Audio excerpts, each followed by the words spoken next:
7:50 से लेके 8 बजे तक 10 मिनट के लिए जो ब्लैकआउट है वो होगा।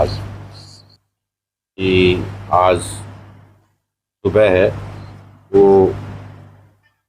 भारत द्वारा पाकिस्तान के जो आतंकी ठिकाने थे उनके ऊपर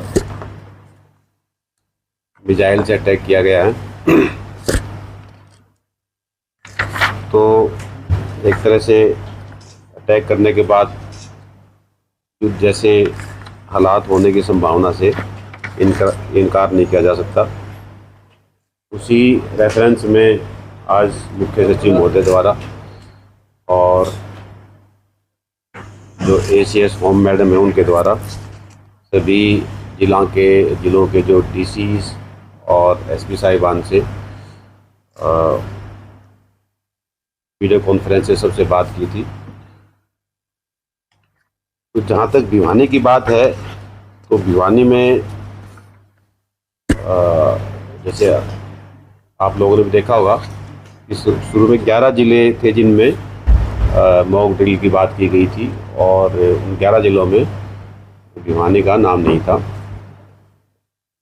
क्योंकि भिवानी में जो 11 ज़िले जो छाटे गए थे उनमें जो सामरिक महत्व के जो संस्थान हैं उनके हिसाब से शायद वो लिस्ट बनाई गई होगी।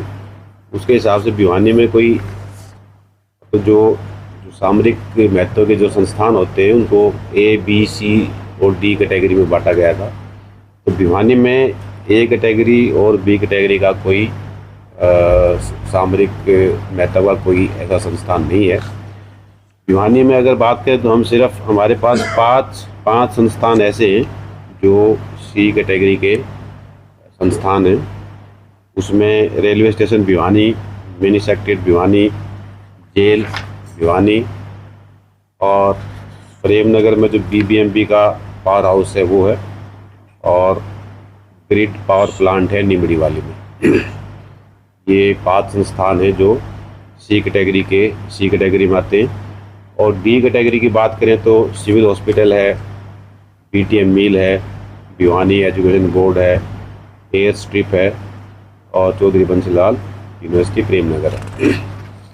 ये संस्थान है।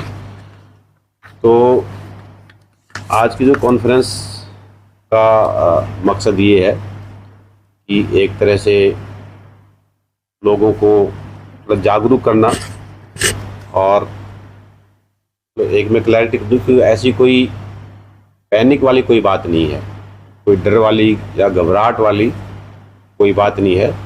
बस एक तरह से लोगों को जागरूक करने के लिए जो वर्तमान हालात हैं ताकि उसमें लोग जागरूक रहें और जो ज़रूरी हिदायतें हैं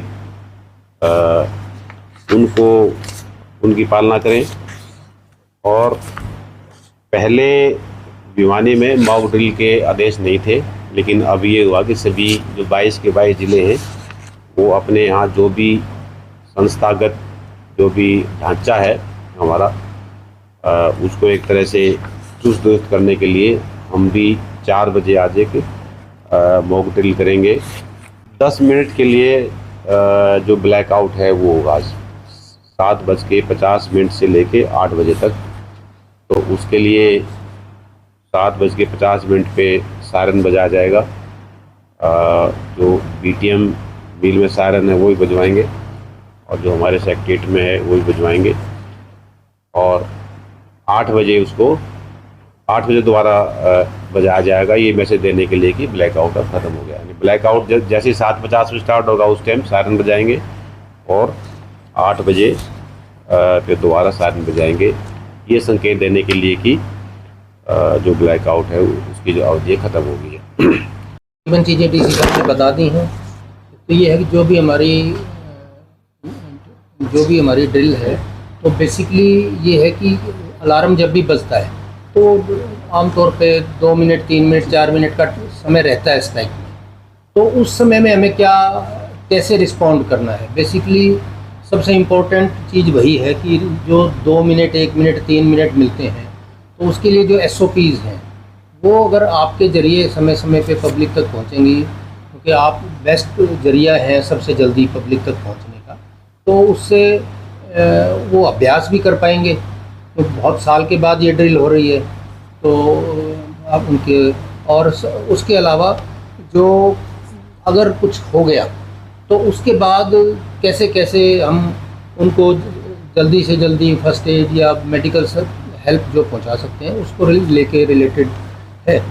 और बाकी सफिशिएंट नंबर हैं हमारे पास। अगर हम होमगार्ड और एनसीसी को क्लब कर लें और मिलके बहुत अच्छे से सारी ड्यूटियाँ होंगी। ये जो सारी जो भी चल रही है वो इसीलिए है कि लोगों में कॉन्फिडेंस बिल्डिंग हो।